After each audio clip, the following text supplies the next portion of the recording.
Welcome back to Brennan's breakdowns of Joe Bongiorno's work of high literature, Star Wars Supernatural Encounters. We've made it to Chapter 3 of this work of art, which is titled Innocence and Wrath, and spans pages 31 to 35. Here's your spoiler warning. Now let's get into a brief summary of the contents of this chapter. So in this chapter, we resume right where we left off, with Q9X7, aka Master Menemom, emitting a high-pitched squeal that silences the yelling and arguing in the Historical Council's debate hall. With the bickering members of the Historical Council silenced for the moment, Vorin Na'al has Miss Harry Saldana continue her reading of Arhul's manuscript. Arhul's manuscript talks about official records, conflicting dates in galactic history, flawed and false research from other historians, sentience, and the difficulty of figuring out how to do research that is accurate in the midst of this conflicting information. This line of thinking is obviously unpopular and leads to anger and frustration from the Historical Council. We also get our first hex note here, and we get several more interruptions and resuming of the manuscript reading. Now that the Cliff Notes summary is out of the way, let's get into some specific references and connections. Our first reference is found in the Manuscript Reading 2 section, towards the end of page 31. Arhul is mentioning the numerous ancient alien races who claim that they discovered hyperspace. This specific reference is to the Kalamai species, an ancient alien race that first appeared in Troy Denning's Scoundrel's Luck, a choose-your-own-adventure from West End Games. The Kalamai would go on to appear in subsequent West End Games material, and throughout the expanded universe, frequently mentioned as one of the oldest sentient species in the galaxy. Arhul's writings mention the Kalamai's racial pride and feelings of superiority, when they are related to a species that they would consider to be of lesser caliber than themselves. The species is another reference, as the Sinatine race first appeared in A New Hope. Additionally, members of the Sinatine species appeared prominently in James Luceno's short story Restraint, and in the Clone Wars television show. We get another mention to the Killiks right below this, which have been referenced several times already in Supernatural Encounters. On the end of page 31 into page 32, we get our first of what will be many lists of alien species names. We don't get as many as later on here, but we do get a fair bunch. Arhul mentions his doubts in official galactic records kept by the Hutt, Rakata, Sith, Sharu, Kalamai, or Bith species. The Hutts obviously first appeared in Return of the Jedi, with the mighty Jabba's appearance, though they were also mentioned in A New Hope, with one T. The Rakata first come from the Knights of the Old Republic video game, with a prominent spot in the Dawn of the Jedi comics. The Sith species first appeared in Tales of the Jedi, issue number 5, and appeared prominently in the Dawn of the Jedi comics, the other various Tales of the Jedi comic arcs, Lost Tribe of the Sith, as well as the Old Republic video game and subsequent spin-offs. The Sharu first appeared in Lando Calrissian and the Mind Harp of Sharu by the great L. Neil Smith. They would also be mentioned and depicted in West End Games material, before going on to appear in Wizards of the Coast and Fantasy Flight Games content. After the Sharu, we got another reference to the Kalamai from the previous paragraph. Our final species in this list is the Bith, who first appeared in A New Hope, in the Mos Eisley Cantina. Next we learn about a lost Jedi named Bo Jaqen. The concept of lost Jedi has frequently been used throughout the Star Wars EU. It was used in KOTOR 2 to refer to the number of Jedi who escaped the tragedy of the Jedi Civil War. Known members included Atin Rand, Brianna, Mikkel, Mira, Beodar, and Visas Mar. The Lost Jedi is also the title of the RPG-style collection of the two stories Jedi Dawn and The Bounty Hunter by Paul Cockburn. It features a Lost Jedi of sorts named Havit Storm. There is also the Jedi Prince series' second book title, which is called The Lost City of the Jedi by Paul and Hollis Davids. Additionally, there is the Episode 1 Adventures book, Search for the Lost Jedi by Ryder Wyndham. The concept of Lost Jedi is a recurring one within the EU, but this specific Lost Jedi doesn't come from anywhere prior in the expanded universe. Bo Jaqen's story comes from a fan named Jacob Connor Fagg, who created the story concept for Joe to incorporate into Supernatural Encounters. And we'll find out a lot more about that character and his story way later on in Chapter 84. In regards to Bojakin, this is where we get our first hex note, which mentions Organon's sentiological studies in Gamorree's kinship algebra, traditional Chevin medicine and its transmission, Toydarian scripture, Dathomiri animism, the Zaphel ecological crisis and the Ithorian response, Gungan linguistics, pre-Gung-Slab, Trandoshan hunting rituals, Hutt cosmology, and his expansive work, Species Without History. I wondered if these could be references to real-world educational Star Wars books called Brain Quest, but they appear to be original concepts to hear. Notable species mentioned there include Gamorreans from Return of the Jedi, Chevins from Return of the Jedi, Toydarians from The Phantom Menace, Dathomirians from The Courtship of Princess Leia, the Zaphel from The Last Command sourcebook, Ithorians from A New Hope, Gungans from The Phantom Menace, Trandoshans from The Empire Strikes Back, and Hutts from Return of the Jedi. Gungan Gung-Slabs are also mentioned here, which is a Star Wars equivalent to the real-world Rosetta Stones. The Gung-Slabs first appeared in The Galactic Phrasebook and Travel Guide by Ben Burt. It is reiterated here how many dates that are established in Star Wars may be erroneous and inaccurate, as for hundreds of years since the Old Republic, it is said by Arhul that historians just slapped a general date on certain events. We have a mention to the planet Jeralek here, which first appeared in Adventure Journal No. 4's article by James L. Cambius called Loyalties. The planet Goroth Prime is also referenced here, which is a planet that is also known as Celebalin. Goroth Prime appeared first in Goroth, Slave of the Empire, as well as the article Forbidden Fruit from Adventures Unlimited No. 2. Our final reference in this paragraph is to the Tiberius Institute, which is a xenobiology institute that first appeared in the In-Universe West Endgame sourcebook, Creatures of the Galaxy. The manuscript reading is once again interrupted on page 32, as angry grumblings once more stop the manuscript from being read. Vorin and Gadalhi tried to silence the frustrations from the council, but to no avail. Tem Ellis enters the fray with his many appendages, and makes our next reference as he jokingly says that by the time they finish arguing, Coruscant Prime will have gone nova. Coruscant Prime, also called the Coruscant Sun, first was mentioned in The Last Command by Timothy Zahn. It is the only star that Coruscant orbits, and at the center, really, of the Star Wars galaxy, as shown in the Essential Atlas. Tem Ellis also makes mention of a moon freezing over. This moon is Hesperidium, which is a reference to Planet of Twilight, where it was first mentioned. Hesperidium is a resort and luxury moon, and it appeared in SWTOR, Coruscant Nights, and Legacy of the Force previously in the expanded universe. Always nice to get these various deep-cut references. Arguing continues until midway through page 33, when our next character from a previous source makes an entry. Here is when a character named Mila adds her voice to the matter at hand. Mila comes from Adventure Journal No. 6, in an article from George R. Straighten called Relic. Mila is given the surname Streiton, which I think is an obvious homage to the creator of Mila, as the surname Streiton for Mila emulates the surname of writer George R. Straighten. Mila speaks into a microphone droid.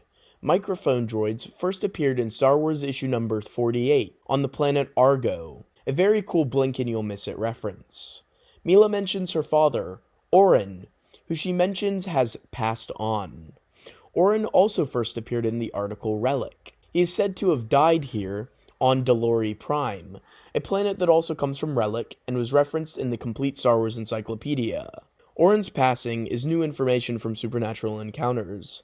I love how this book will subtly advance so many obscure characters and stories' histories. I live for stuff like this. Mila gets into a bit of a row with Abric Hanapen, who continues to be shown to be abrasive and testy. More references to the Relic article are presented in the first paragraph on page 33, as we get references to the planet Tulab of the Tritus system.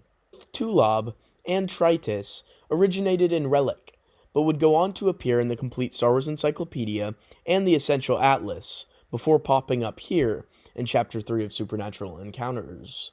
We get a reference to the Corva sector, which also comes from a mention in Relic, but it first actually appeared in the Old Republic Rise of the Cartel expansion. In this background lore dump, the Gautel species is mentioned, which first appeared in A New Hope. The specific Gautel crime lord mentioned here, Mak'kar, and his palace, also originated in the Relic story, though they also showed up in the article Counter-Strike from Adventure Journal number 8. The Coranth Dissension splinter faction from the Empire is mentioned too, which comes from Relic, Crimson Empire 3, and Counter-Strike, before it was brought up here. Tem Ellis graciously hears out the points Mila raises, and in a classy manner seamlessly transitions the room into the third manuscript reading at the end of page 34. Artul's next 2 paragraphs he had written down are incredibly dense and just packed with lore. Artul mentions following the trail of the firstborn alien species, an illustrious ancient group we'll find out a lot more about in later sections. Artul mentions that he deciphered pictographs made by the Alishan in the City of Forever. The Alishan planet first appeared in World of Fire from Star Wars Weekly number 107. While the City of Forever is reminiscent of the famous Star Trek episode, this concept also first appeared on Alishan in the weekly comics dealing with the planet. The comics established the city as an abandoned archaeological dig, so it fits perfectly into the threads of Artul's research. Artul mentions being in the far-off Phosphora Nebula. The Phosphorus Belt Nebula first appeared in the article Zertron's Anchor from Adventure Journal number 5. It was there on the Zertron's Anchor that Artul heard whispers of the Calais species.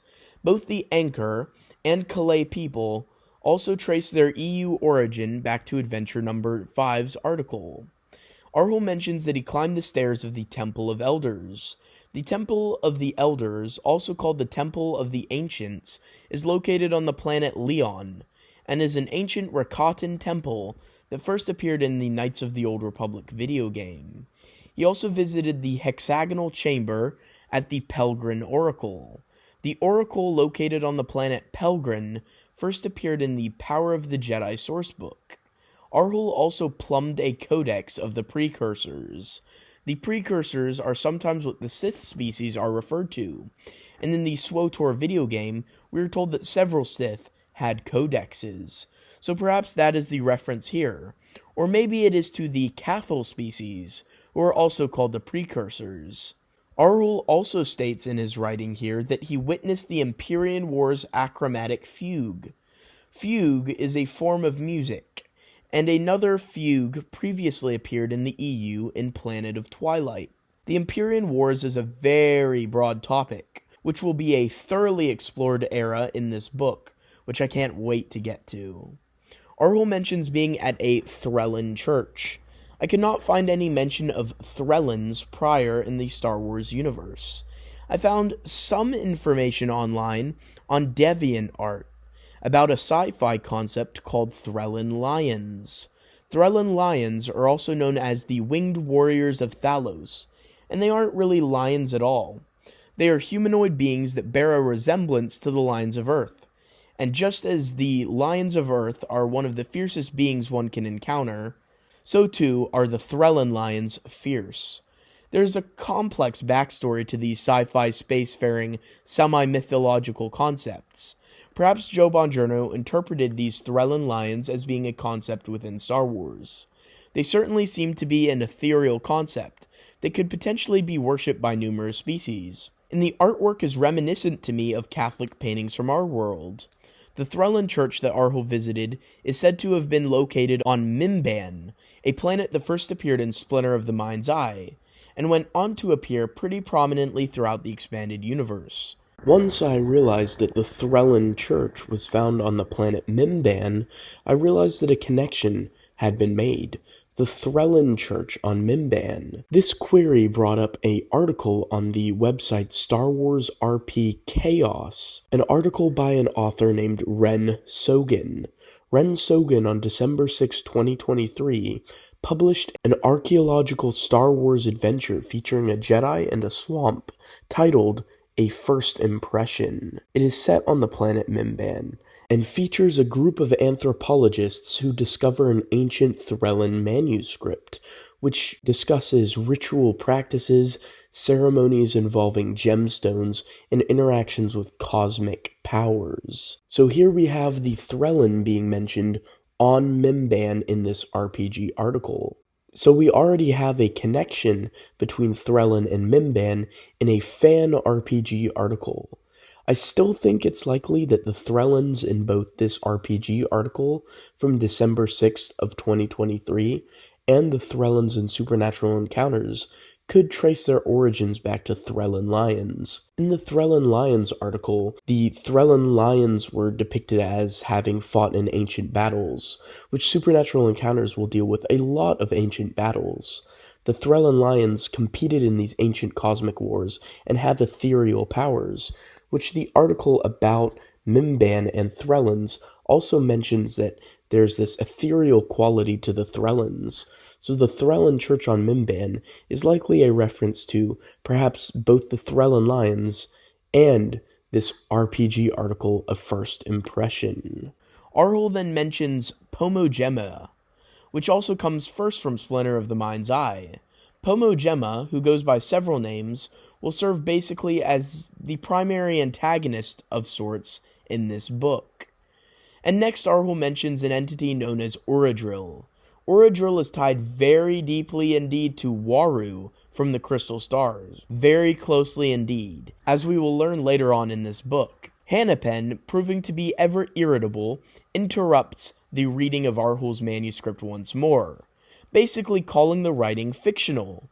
He says it is poetry and not science. He says Arhul is channeling Blaise Harand. Blaise Harand being a in-universe writer, philosopher, and zymologist, who first appeared in Geonosis and the Core Worlds sourcebook from Wizards of the Coast. Ron Tene from the Abroan Institute adds to the fire, pointing out that the Pelgrin Oracle has been destroyed for 7 decades. This point is refuted by Mammon Hool, who points out that things that are supernatural in origin will do unbelievable things. He suggests that a supernatural area, such as the Oracle, could indeed still be visited. He punctuates this by showing off his Shaidu shape-shifting abilities. He turns into a Chubbit, which first appeared in the Return of Ben Kenobi comic strip. Then he turns into a fierce Leppy, like Jackson, the Leppy first appearing in Marvel Star Wars number 8. Mammon next appears as a Sicardian, a species that first showed up in Marvel Star Wars number 7, and the Skywalker's novel from Abel G. Pena. Finally, Mammon transports into a Gigoran that came from West End Games with Adventure Journal number 4. The magnificent display leaves several gawking and several amused. Mammon mentions how most people in the galaxy think Shaido only exist in holovids. Holovids, of course, being basically Star Wars' version of movies. Holovids popped up numerous times in the Star Wars EU, firstly in Han Solo's Revenge, by Brian Daly. Who is contested by the bold moon Hassan Grafwell, who was mentioned in a prior chapter. Hassan Grafwell mentions heavy isotope music, which is a play on heavy metal music, that first appeared in MedStar 1 Battle Surgeons by Michael Reeves. Next, Hassan Grafwell says that there are 4 contributions the draft gives. He labels these as Wutzist, which I believe refers to Wutzek, Telotnist, which I believe refers to Telotny, Celestialist, which refers to the Celestials, and the Horlist, which refers to Horlus. All supernatural entities and deities which will be fleshed out much later on. Grafwell's ideas are cut short by another character who enters the debate floor. The man is an Etrisian military historian. Etrisians were humans from Etrisia that first appeared in the Dark Forces video game and the Imperial sourcebook. Chen Ming-Di is the Etrisian in question here, who along with his famous work mentioned here, Imperial Atrocities and Other Noble Pursuits, first appeared in the Force Unleashed 2 video game. Supernatural Encounters establishes some of what the contents of the in-universe work were, and it says it detailed the Empire's brutality on several planets, including on Telfree, which comes from the Marvel Star Wars number 74, Balassa, which is presumably a reference to the Balassar system, which comes from Jude Watson's journal, Captive to Evil.